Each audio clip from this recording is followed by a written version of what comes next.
Tomorrow, Cincinnati City Council members will vote on decriminalizing recreational marijuana. One proposal from Christopher Smitherman and Jeff Pastor would decriminalize marijuana of up to 100 grams. A more restrictive ordinance has been put forward by Councilman David Mann. It would limit up to 1 ounce or around 28 grams. Public use would be forbidden, and you'd have to be 18 years old to use it.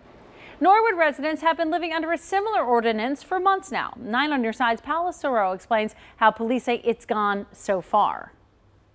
It does make things just a little strange because we know exactly what the ordinance is, but the people that we deal with don't. Here in Norwood, there's been a fine line between state and local law after the passing of a local ordinance last year made it no longer a punishable crime to have up to 200 grams of marijuana. For the first 6 months of the year, we've had, it appears to be approximately 50 citations for marijuana minor misdemeanor drug possession. Lieutenant Ron Murphy says this ordinance has made their jobs more difficult. He reiterates that it's still not legal to possess marijuana and Norwood residents could get cited for it, just not fined. They will get cited still, yes. I mean, it's always been officers' discretion, but more than likely they would be cited under the state code for marijuana possession to Hamilton County Court. Now those same conversations are being had in the city of Cincinnati with proposals like Councilmember Jeff Pastor's, which would decriminalize up to 100 grams of marijuana. I would like to, one day in my lifetime see full legalization, a healthier approach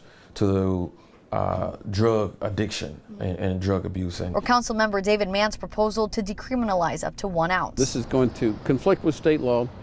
It's also going to create confusion for people unless you really understand where you are all the time. The boundaries between the city of Cincinnati and outlying communities. Whichever proposal passes, there would be no penalty for those caught with that amount of marijuana or less, something Norwood residents thought would happen once their ordinance overwhelmingly passed in November. However, the police department says we get some grief. I mean, people are upset with us. We take more than an oath just to follow a local ordinance, so there is also still state laws. I don't want to speak for Cincinnati, but my opinion would be that you enforce the state law.